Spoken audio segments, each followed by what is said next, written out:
સૌભાગ્યમ સૌભાગ્યમ પ્રતિગૃહ્યનામ રાજરાજેશ્વરી પરાંબિકાય નમઃ સૌભાગ્યદ્રવ્યાગમ સમર્પયામિ.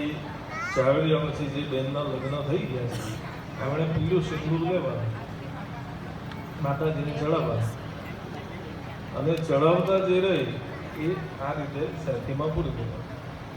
ફક્ત જેના લગ્ન થઈ ગયા છે એવા બહેનો બસ હવે આગળની વાત સેલ્ફીમાં પૂરી. આ બધું જરૂરી છે. જરૂર છે એમ તો સમજાવો. ગમે તેટલા સેટ પહેરીએ પણ મંગળસૂત્ર પહેરવું જરૂરી. હાથમાં ગમે તેટલા હોનાના વારા પહેરો પણ એની સાથે કાચની એક બંગડી હોવી જરૂરી છે. કપાળ પર ગમે તે ચાંદલા કરો પણ લાલ કંકુનો ચાંદલો હોવો અથવા લાલ કલરનો ચાંદલો હોવો જરૂરી. એ રીતે ભાઈઓને હોવા આપણે તો ધોઈલા મૂળા જેવા હવાની કોરમાં નીકળી પડ્યું.